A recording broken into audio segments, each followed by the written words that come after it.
Makanya jangan sembarang mengaku saya salafi atau bermanhaj salaf.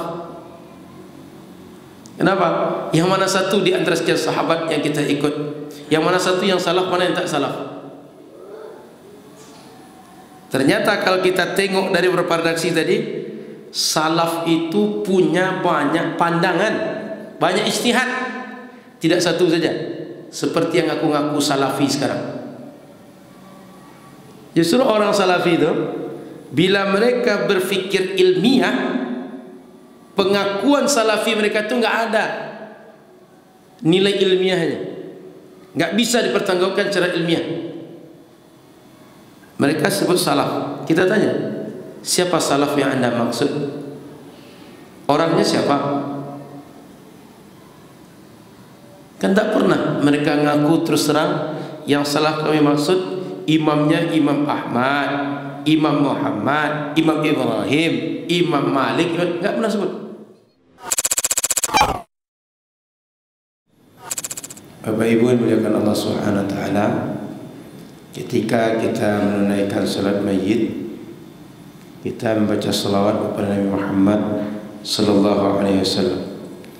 Salawat yang kita baca adalah salawat Ibrahimiyah. Ketika tasyahud akhir, kita baca salawat juga salawat Ibrahimiyah. Allahumma salli ala sayyidina Muhammad wa ala ali sayyidina Muhammad kama sallaita ala sayyidina Ibrahim wa ala ali sayyidina Ibrahim wa barik ala sayyidina Muhammad wa ala ali sayyidina Muhammad kama barakta ala sayyidina Ibrahim fil alamin innaka Hamidum Majid. Dan dalam kehidupan sehari-hari kita sering mendengar banyak redaksi salawat yang dia bukan salawat Ibrahimiyah tadi, sehingga sebagian orang bertanya, bagaimana sih cara salawat pada Nabi yang benar? Dan kalau salawat itu tidak seperti yang redaksi Nabi ajarkan, apakah boleh atau tidak? Nah, kita akan coba membahas ini dalam waktu maghrib sampai isya, insyaallah. Bapak Ibu dimuliakan Allah Subhanahu wa taala, dalam Al-Qur'an Allah katakan innallaha wa malaikatahu yusalluna 'alan nabi ya ayyuhalladzina amanu sallu 'alaihi wasallimu taslima. Al-Qur'an mengatakan bahwa Allah dan malaikat bersalawat pada Nabi. Orang-orang beriman diajak bersalawatlah kalian kepada Nabi kalian, sampaikan salawat dan salam kehormatan kepadanya. Itu sebabnya ketika muazzin akan azan, dia baca ayat ini. Kenapa? Seakan dia mengatakan kepada orang yang akan mendengar azan, wahai umat Islam, dalam azan ini nanti akan disebut nama Nabi kita. Ketika nama Nabi disebut, berselawatlah. Allah dan Rasul, Allah dan malaikat saja selawat, masa kita tak selawat? Jadi dia ngajak kita dengan ayat Al-Quran ini agar kita tak termasuk seperti hadis yang disebutkan, al-bakhilu man dzukirtu 'indahu wa lam yusalli alayya. Orang pelit itu kata Nabi, orang bakhil itu kata Nabi, siapa saja namaku disebutkan di hadapannya, dia mendengar namaku disebut tapi dia tidak berselawat kepadaku. Maka muazin itu baca itu tujuannya itu, Pak, ngajak kita supaya selawat, supaya sebut nama Nabi atau dengar nama Nabi, kita berselawat kepadanya. Begitu juga ketika akan khutbah Jumat, Bilal baca ayat tadi, innallaha wa malaikatahu yusalluna 'alan nabi ya ayyuhalladzina amanu sallu 'alaihi wasallimu taslima. Seakan Bilal tadi mengingatkan, wahai jamaah yang hadir, yang mendengarkan khutbah Jumat ini, dalam khutbah akan disebut nama nabimu, akan dibacakan nama nabimu, maka berselawatlah kepada Nabi Muhammad sallallahu alaihi wasallam. Al-Quran itu dibaca kapan saja boleh, Bapak Ibu. sehingga dibaca sebelum azan, setelah azan, dalam sholat, di luar sholat, yang penting bukan di kamar mandi, boleh dibaca.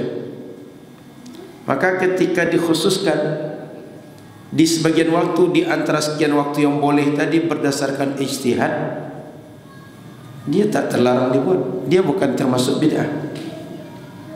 Saya ulang, jika kita khususkan pada waktu tertentu di antara waktu-waktu yang boleh untuk dibaca, ini tidak termasuk bid'ah, ini tidak termasuk terlarang. Kenapa? Karena asalnya dia boleh.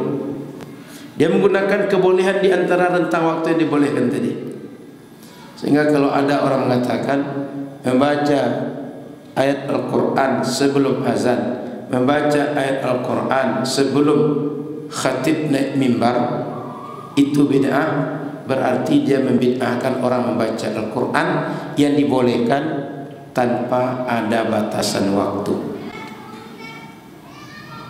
Kan sering ada yang bilang gitu, itu yang muazin itu ngapain baca ayat Quran innallaha malaikatahu sebelum azan? Itu bid'ah. Katanya bid'ah dari mana? Bukankah itu ayat Quran yang boleh dibaca kapan saja? Yang penting kita tidak dalam keadaan yang terlarang menurut syariat membacanya. Contoh sedang kamar mandi, contoh sedang ada hal-hal mohon maaf seperti junub, contoh seperti berhubungan badan dan lain-lain. Itu Bapak Ibu mesti paham dan jeli dengan masalah ini. Kemudian Bapak Ibu dirahmati Allah Subhanahu wa taala, ketika kita berselawat pada Nabi Muhammad sallallahu alaihi wasallam, yang paling untung itu sebenarnya kita berselawat, bukan Nabi. Dalam hadis Rasulullah sallallahu alaihi wasallam dikatakan, An Anas ibni Malik radhiyallahu taala anhu, berasal dari riwayat sahabat Anas bin Malik, beliau berkata, qala Rasulullah sallallahu alaihi wasallam, Rasul bersabda, man shalla alayya salatan wahidatan, siapa saja yang selawat kepadaku satu kali, sallallahu alaihi asyara salawat, Allah akan membalas selawatnya 10 kali lipat. Wa khuttat anhu asyru khati'at, Allah akan hapuskan 10 dosa dia. Wa rufi'at lahu asyru darajat, Allah akan angkatkan 10 derajat dia. Jadi dapat pahala 10 kali lipat, dosa digugurkan 10 dan ditinggikan derajat 10 tingkat oleh Allah Subhanahu wa taala. Bapak Ibu yang dimuliakan Allah Subhanahu wa taala, selanjutnya timbul pertanyaan, bagaimana cara kita berselawat kepada Rasulullah berdasarkan petunjuk Rasul? Di dalam hadis Sayyiduna Ibnu Mas'ud meriwayatkannya, an Abi Mas'udin Uqbah ibni Amr al-Ansari al-Badri radhiyallahu ta'ala anhu qala atana Rasulullah sallallahu alaihi wasallam faqila lahu amarana Allah an nusalli alayka fa kaifa nusalli alayka. Rasul datang kepada kami, lalu beliau ditanya. Rasul datang, lalu sahabat nanya kepada Rasul, Rasul, Allah sudah perintahkan kami untuk berselawat kepadamu. Bagaimana cara kami berselawat kepadamu itu, wahai Rasul? Lalu apa jawab Rasul? Qulu Allahumma salli ala Muhammad wa ala ali Muhammad kama sallaita ala Ibrahim wa barik kama sallaita ala ali Ibrahim wa barik ala Muhammad wa ala ali Muhammad kama barakta ala ali Ibrahim fil alamin innaka Hamidum Majid. Saya ulang, Allahumma salli ala Muhammadin wa ala ali Muhammad kama sallaita ala ali Ibrahim wa barik ala Muhammad wa ala ali Muhammad kama barakta ala ali Ibrahim fil alamin innaka Hamidum Majid. Ini jawab Rasul bagaimana cara selawat kepada Rasul. Kita tengok riwayat yang kedua. An Abi Mas'udin, masih sama riwayatnya. Qal aqbala rajulun hatta jalasa baina yaday Rasulillah sallallahu alaihi wasallam. ada seorang laki-laki datang menghadap pada Rasul, lalu duduk di hadapan Rasul. Wa nahnu indah, dan kami waktu itu ada di majlis Rasul itu. Faqala ya Rasulullah, amma salamu alayka faqad arafnah. Mengucapkan salam kepada engkau kami tahu. Fa kaifa nusalli alayka idza nahnu sallaina fi salatina sallallahu alaik. Lalu mereka tanya, bagaimana kami berselawat kepadamu ketika kami sedang salat? Saat kami harus baca selawat dalam salat, gimana caranya kami selawat pada engkau? Qal idza antum sallaitum alayya faqulu, kalau kalian berselawat kepadaku maka bacalah, kata Rasul, Allahumma salli ala Muhammadin nabiyil ummi wa ala ali Muhammadin kama sallaita ala Ibrahim wa ali Ibrahim wa barik ala Muhammadin nabiyil ummi wa ala ali Muhammadin kama barakta ala Ibrahim wa ala ali Ibrahim innaka Hamidum Majid. Redaksi pertama dengan kedua sama atau ada beda? Ada beda, Pak? Berarti kalau kita sepakat beda, ada dua redaksi yang diajarkan oleh Rasul. Kita tengok redaksi yang ketiga.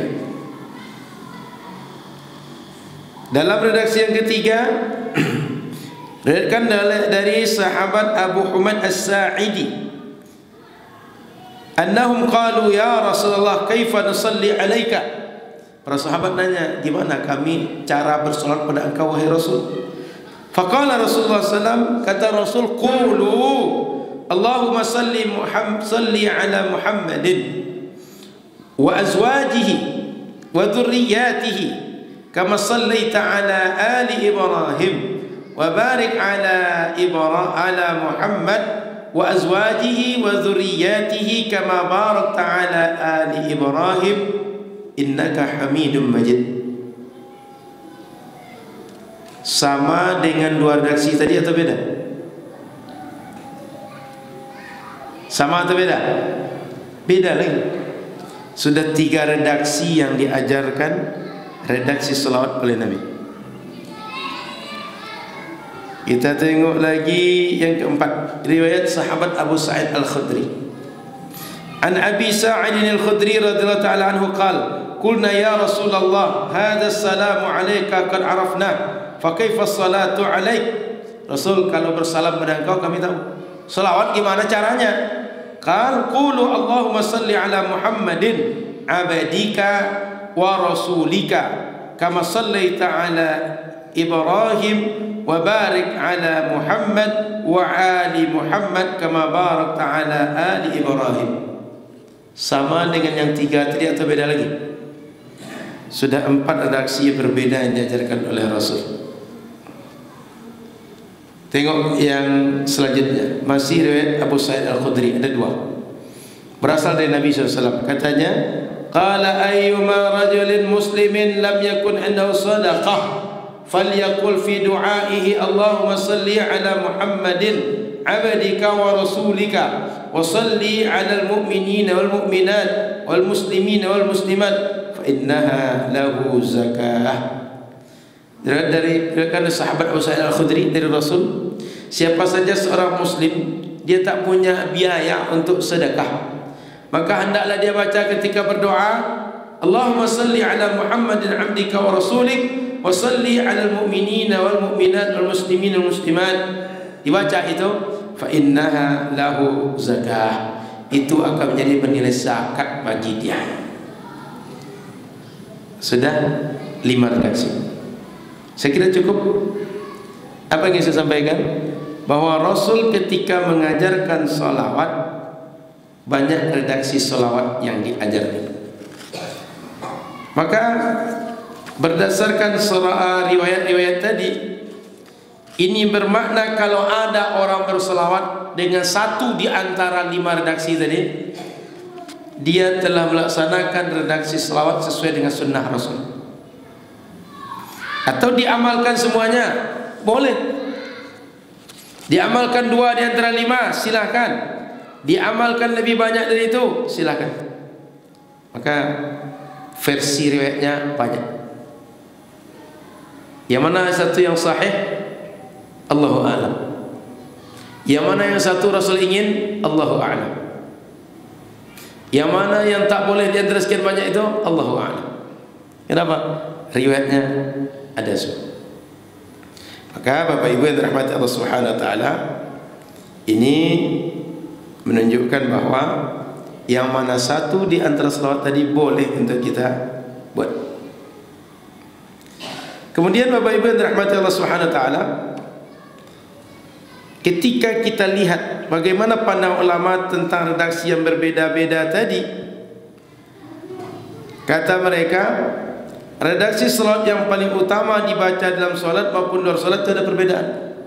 Menurut Imam Syafi'i, redaksi salawat yang paling utama dibaca adalah Allahumma salli ala Muhammad wa ala ali Muhammad kama sallaita ala Ibrahim wa ala ali Ibrahim wa barik ala Muhammad wa ala ali Muhammad kama barakta ala Ibrahim wa ala ali Ibrahim innaka hamidum majid. Kata Imam Syafi'i, yang terbaik kita baca dalam solat seperti yang kita baca biasanya. Ada sedikit perbedaan saja, tak pakai sayyidina. Kita tengok menurut Imam Nawawi lagi. Kata Imam Nawawi, redaksi yang terbaik itu justru yang menghimpun semua redaksi yang berasal dari sahabat.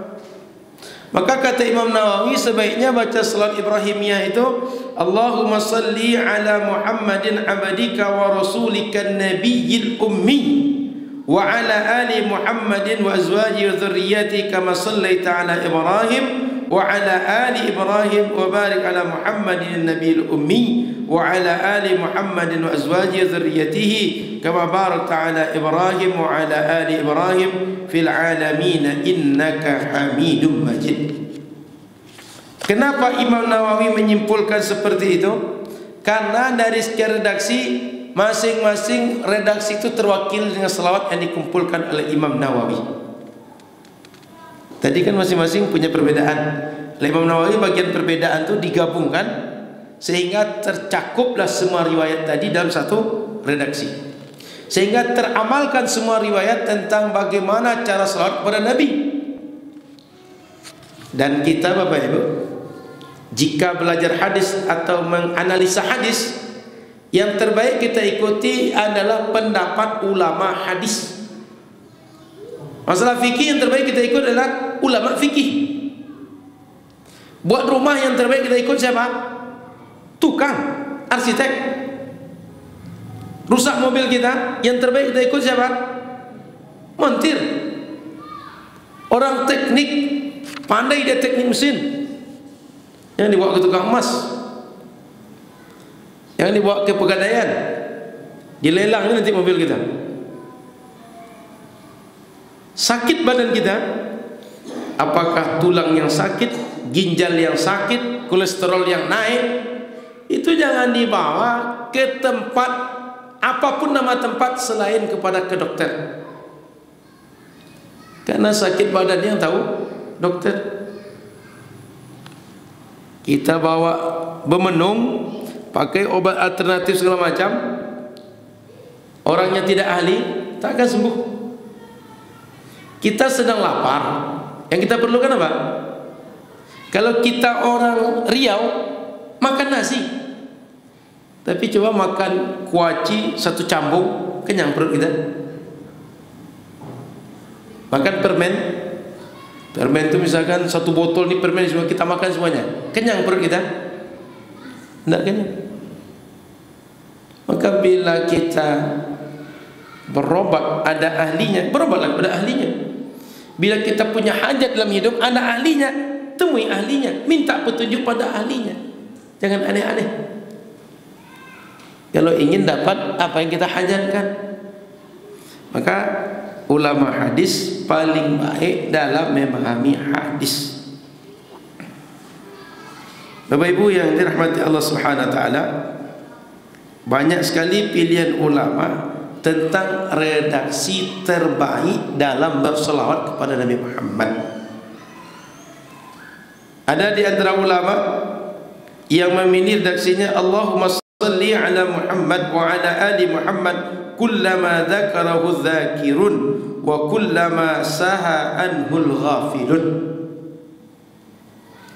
Dengan Bapak Ibu rahmat Allah Subhanahu wa taala, yang manapun satu di antara sekian redaksi yang kita buat, dia sesuai dengan sunnah Rasul sallallahu alaihi wasallam. Sehingga Bapak Ibu muliakan Allah Subhanahu wa taala, kalau seandainya kita baca redaksi selawat satu di antara sekian riwayat tadi, kita melaksanakan sunnah Rasul. Bahkan Bapak Ibu rahmat Allah Subhanahu wa taala, kalau kita tengok ulama salaf dalam berselawat kepada Nabi, tak lagi seperti yang diajarkan Rasul tadi dengan banyak riwayat tadi. Contoh, kita lihat riwayat salawat berasal dari sahabat Abdullah bin Mas'ud. Apa kata beliau? An Abdullah bin Mas'ud radhiyallahu ta'ala anhu qala, "Idza shallaitum ala Rasulillah." Kalau engkau berselawat kepada Rasul, kata sahabat Abdullah bin Mas'ud, fa ahsinus salata alaihi, maka ungkapkanlah, bacakanlah redaksi selawat yang terbaik dari kalian untuk Rasul. Fa innakum la tadruna la'alla dzalika yu'radu alaihi, karena kalian tak tahu, jangan-jangan selawat yang kalian bacakan untuk Nabi itu dia akan diperlihatkan, diperdengarkan, diberitahukan kepada Nabi, sehingga kalau dia indah, Nabi yang mendengar akan merasa bahagia. Kalau redaksi yang sangat-sangat indah, Nabi akan bahagia dengan diperdengarkan redaksi selawat kita kepada Nabi sallallahu alaihi wasallam. Lalu apa kata beliau? Faqalu lahu, maka ucapkanlah kepada Rasul itu, fa'allimna qal, maka kata para sahabat kepada Ibnu Mas'ud bilang, ajarkanlah kami yang mana satu cara selawat yang terbaik kepada Rasul itu. Qal, kata sahabat Ibnu Mas'ud, gini caranya, bacalah Allahumma ja'al salawatika wa rahmatika wa barakatika ala sayyidil mursalin wa imamil muttaqin wa khatamin nabiyyin Muhammadin abdika wa rasulika imamil khair wa qaidil khair wa rasulihir rahmah Allahumma ba'athhu maqaman mahmuda yaghbituhu bihil awwaluna wal akhirun. Sama dengan redaksi yang 5 tadi, beda lagi. Sahabat Abdullah bin Mas'ud bersolawat dengan redaksi yang berasal dari karangan beliau. Tadi kan sudah jelas tadi, ditanya Rasul, gimana cara kami selawat pada engkau, ajarkan kami. Kata Rasul, begini redaksinya. Datang sahabat Abdullah bin Mas'ud, beda lagi. Abdullah bin Mas'ud ini sahabat, jumpa dengan Rasul, termasuk di antara sahabat yang banyak meriwayatkan hadis dari Rasul. Kita tengok lagi Sayyidina Ali bin Abi Talib. Kata Sayyidina Ali, an Salamat al-Kindi radhiyallahu ta'ala anhu qala, kana Ali radhiyallahu ta'ala anhu yu'allimu an-nasa as-salata 'ala an-nabi. Sayyidina Ali mengajarkan salat kepada Nabi begini, Allahumma da'iyal madhuwat wa bari'al masmukat وجبار القلوب على فطرتها سكيها وسعيدها اجعل شرائف صلواتك ونوامي بركاتك ورأفة تحننك على محمد عبدك ورسولك الفاتح لما أغلق والخاتم لما سبق والمعلن الحق بالحق والدامغ لجيشات الأباطيل كما حمل فاطلع بأمرك بطاعتك. Masih banyak lagi. Satu halaman buku riwayat dari Sayyidina Ali bin Abi Talib. Tak sama dengan yang 5 tadi. Saya tambahkan satu contoh dari sahabat yang lain. Sahabat Abdullah bin Abbas. Kata sahabat Abdullah bin Abbas, an Ibn Abbas radhiyallahu ta'ala anhu, annahu kana idza shalla 'ala an-nabi, beliau ketika salat kepada Nabi, qal, dia baca Allahumma taqabbal syafa'ata Muhammadin al-kubra warfa' darajatahu al-'ulya wa'tihi su'lahu fil akhirati wal ula kama ataita Ibrahim wa Musa. Beda lagi dengan yang dua tadi, beda lagi dengan yang 5 tadi. Ya kira Bapak Ibu, sahabat ni buat-buat. Kenapa mereka berani buat? Tidakkah mereka takut bahwa mereka berselawat dengan selawat yang bid'ah? Ada yang tahu? Mereka berselawat dengan cara seperti 3 yang kita baca tadi, karena berselawat dengan yang boleh. Lalu mereka khususkan redaksinya dengan istihad mereka. Maknanya Nabi mau selawat yang mana satu redaksi yang kita buat, yang kita baca, yang kita suguhkan, Rasul senang dengan selawat kita, suka dengan selawat kita, Allah terima selawat kita. Sehingga sahabat termasuk yang meriwayatkan, kata Rasul cara selawat itu Allahumma salli ala Muhammad wa ala ali Muhammad. Beliau sendiri ketika selawat bukan yang itu yang dibacanya, tapi selawat redaksi yang berasal dari inisiatif dia. Kan kalau kita tengok seperti selawat yang ada di TV, nasyid-nasyid yang muncul di radio, itu kan banyak selawat. Kadang-kadang di masjid kita hidupkan redaksi selawat. Apakah selawat namanya selawat al-munjiyat, selawat an-nariyah, selawat al-fatih, selawat tibbil qulub, dan berbagai selawat yang lain. Kita sudah tengok Rasul mengajarkan banyak redaksi. Sahabat yang meriwayatkan redaksi yang banyak tadi, mereka berselawat dengan susunan selawat berasal dari mereka. Tambahkan satu, selawat daripada imam besar generasi tabi'in Hasan al-Basri. Allahumma salli ala Muhammadin wa ala alihi wa ashabihi wa auladihi wa azwajihi wa dhurriyyatihi wa ahli baitihi wa asharihi wa ansarihi wa asya'ihi wa muhibbihi wa ummatihi wa alaina ma'ahum ajma'in ya arhamar rahimin. Beda lagi redaksi selawat tabi'in Hasan al-Basri. Sahabat dengan tabi'in itu generasi salaf atau tidak? Sahabat Nabi dengan para tabi'in generasi salaf atau tidak? Kalau kita mengikut generasi salaf, tengok cara mereka berselawat. Makanya jangan sembarang mengaku saya salafi atau bermanhaj salaf. Kenapa? Yang mana satu di antara sekian sahabat yang kita ikut? Yang mana satu yang salaf, mana yang tak salaf? Ternyata kalau kita tengok dari beberapa redaksi tadi, salaf itu punya banyak pandangan, banyak ijtihad. Tidak satu saja seperti yang aku ngaku salafi sekarang. Justru orang salafi itu bila mereka berfikir ilmiah, pengakuan salafi mereka itu enggak ada nilai ilmiahnya, enggak bisa dipertanggungjawabkan secara ilmiah.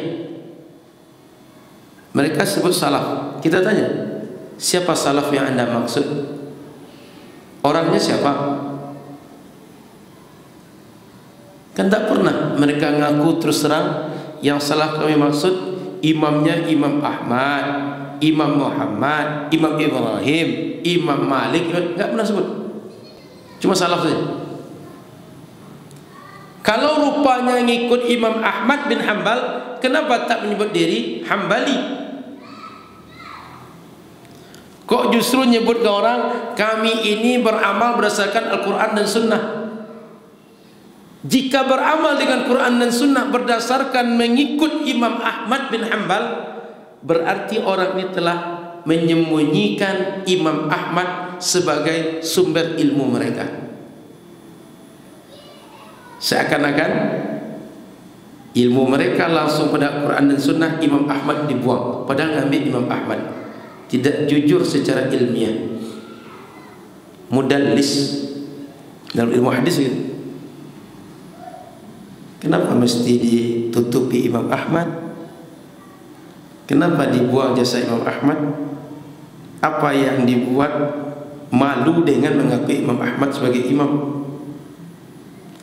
Secara tahun lahir dan tahun meninggal, Imam Ahmad meninggal 241 Hijriah, masih salaf. Kenapa tak sebut saja Imam Ahmad? Dan kalau kita tengok kenyataan, tengok kitab-kitab yang mereka pelajari. Kitab Syekh Muhammad bin Abdul Wahab, kitab Ibn Taymiyah, kitab Ibn Qayyim, Saleh bin Fauzan masih hidup orangnya, Ibn Utsaimin belum lama ini meninggal, Bin Bas belum lama meninggal, Al-Albani belum lama meninggal. Orang-orangnya masih kemarin meninggal dan masih hidup, itu yang mereka rujuk, tapi ngaku salaf. Salaf dari mana? Apa mereka ini orang usia panjang, hidup sejak zaman Rasul, zaman tabi'in sampai sekarang masih hidup?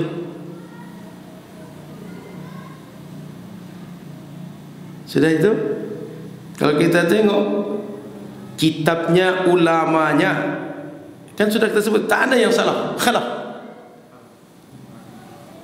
Kalau seandainya mereka menyebut salaf juga, dalam Islam sekte paling salaf itu Khawarij.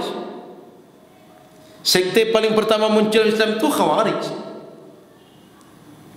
Apa mau dinisbahkan salaf itu dengan Khawarij?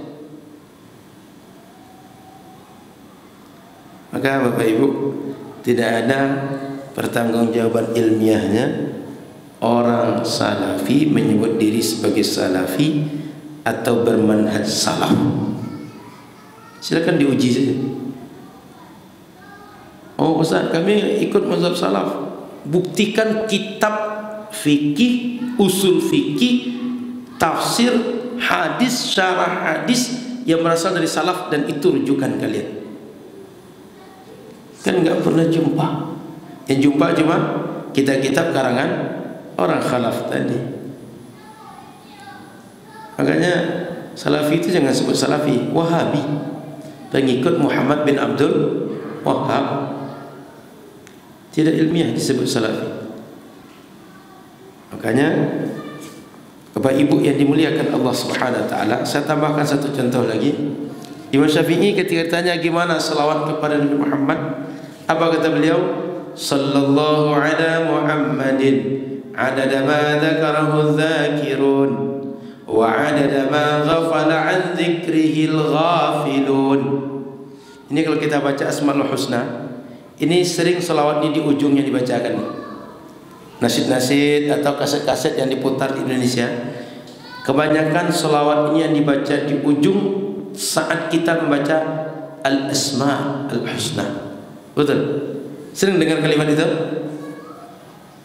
Maka Bapak Ibu muliakan Allah Subhanahu wa taala, ketika kita baca banyak selawat, kita baca dengan selawat Al-Fatih, selawat Al-Munjiyat, selawat Nariyah atau Barzanji namanya, Marhaban namanya, apalagi istilahnya, Burdah namanya, apa saja,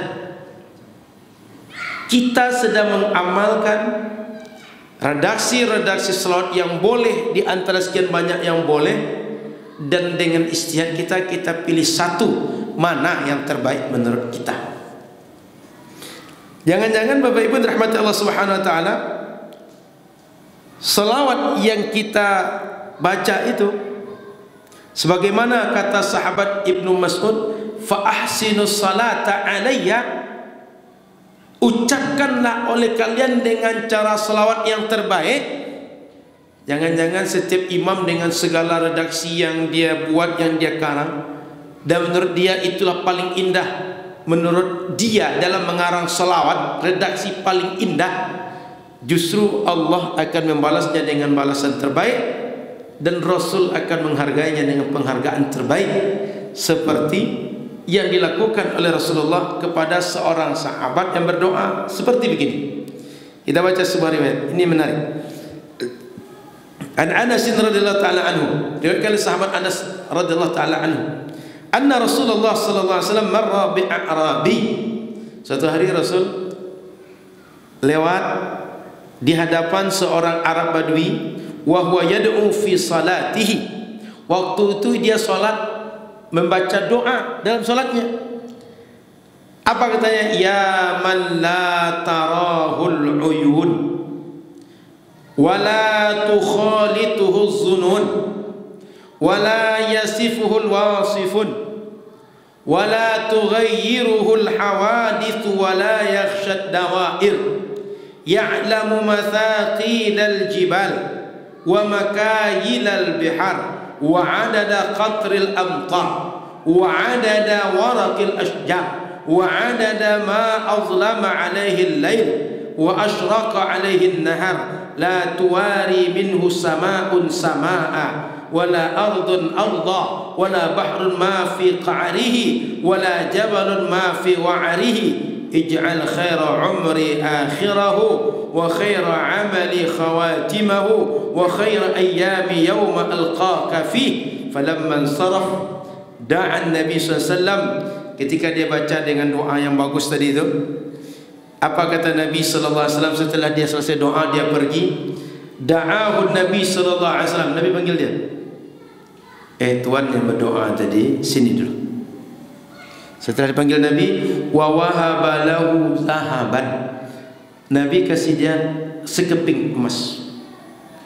Wa qala lah, kata Nabi ke orang tadi, wahabtu laka zahab, aku kasihkan kepada engkau kepingan emas tadi itu li husni sanaika 'ala Allah azza wa jalla, karena eloknya, karena indahnya, karena bagusnya pujian engkau kepada Allah dalam doa engkau. Saya ulang, Arab Badui tadi berdoa dalam solat dengan redaksi yang tak diajarkan oleh Rasul, dengan redaksi yang tak diajarkan di dalam Al-Quran. Dia memuji Allah dengan pujian yang berasal dari dalam dirinya. Saya puji Allah dengan redaksi ini. Kira-kira begitu. Terdengar oleh Rasul. Selesai dia berdoa, dipanggil oleh Rasul, dikasih sekeping emas oleh Rasul. Rasul menjelaskan di ujung itu, aku kasih sekeping emas ini kepada engkau karena bagusnya redaksi pujian engkau kepada Allah. Tengok Bapak Ibu, tak diajarkan caranya oleh Rasul, tak ada redaksinya diajarkan oleh Al-Quran.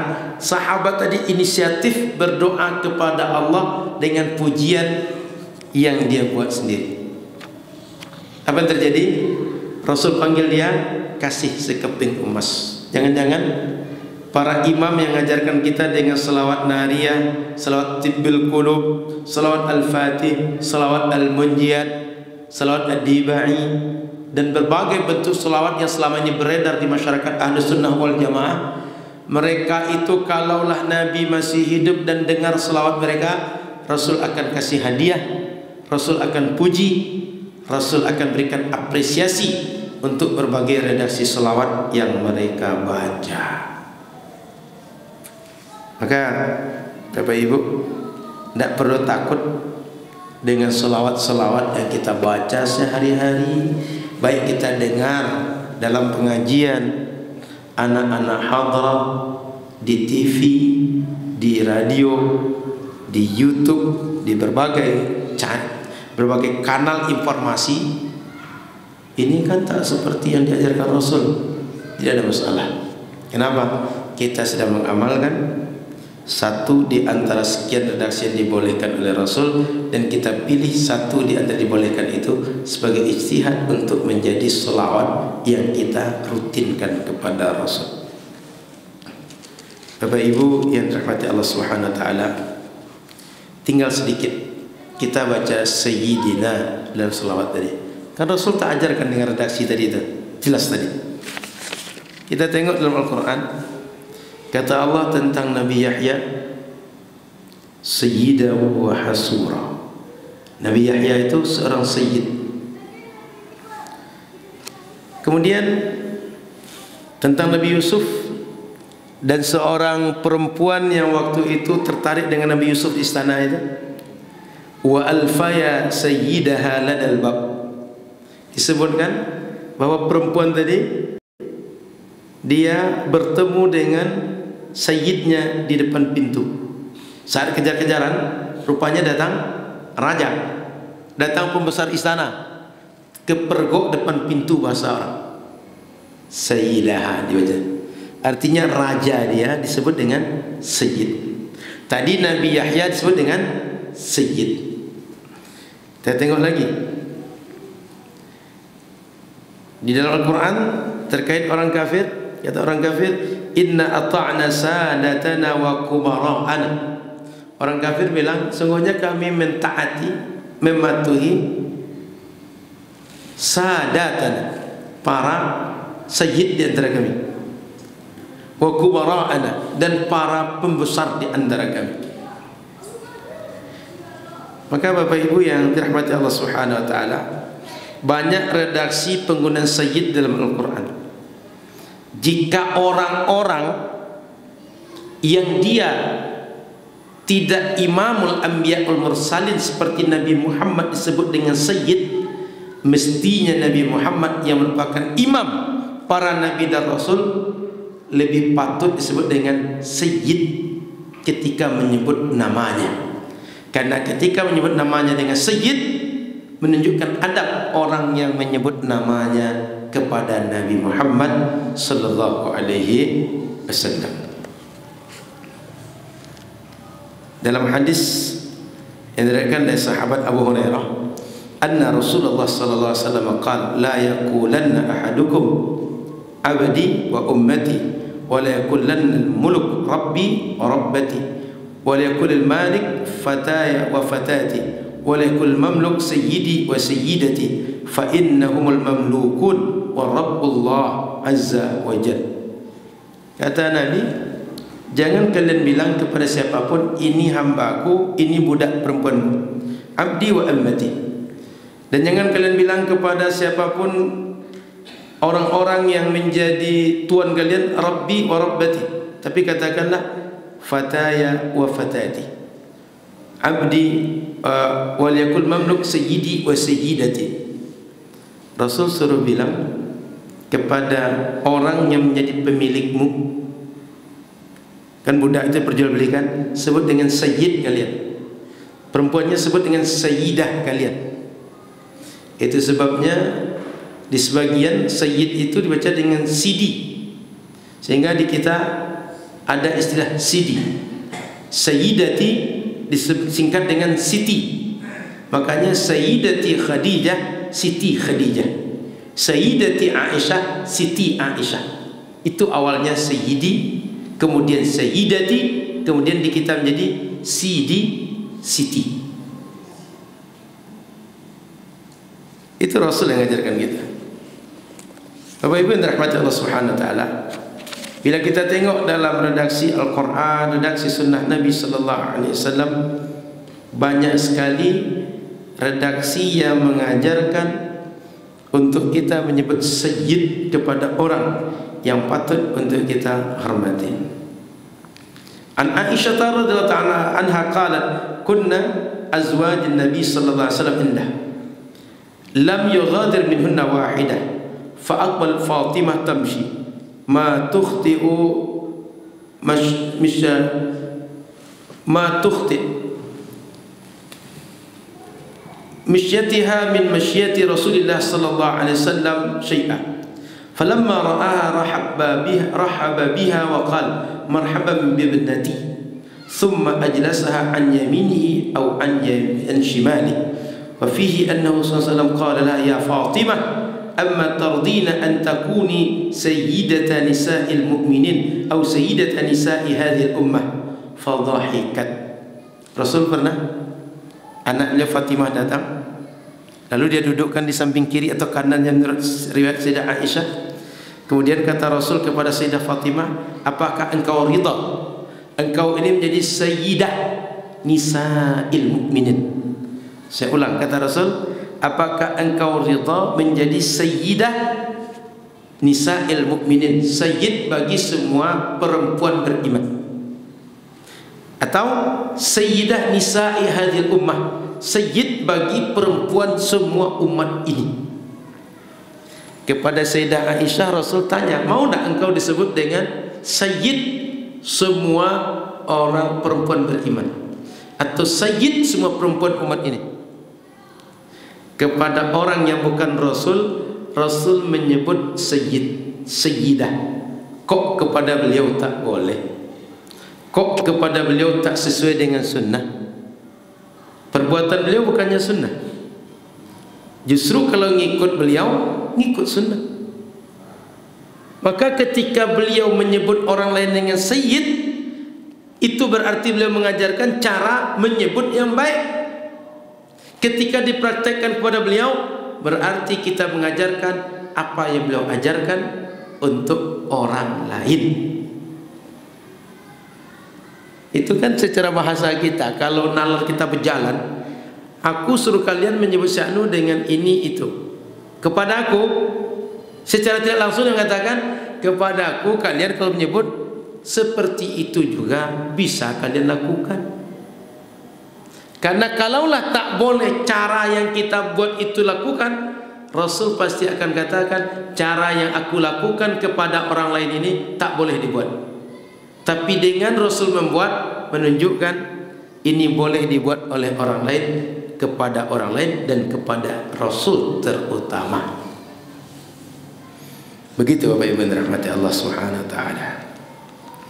Maka kemudian dalam hadis yang lain, riwayat Imam Ahmad, qala Abu Bakar, raaitu Rasulullah sallallahu alaihi wasallam 'ala al-mimbar, aku lihat Rasul sedang khutbah di atas mimbar. Wa Hasan ma'ah, waktu itu cucu beliau Hasan bersama beliau. Wa huwa yuqbilu 'ala an-nasi marrah wa 'alaihi marrah.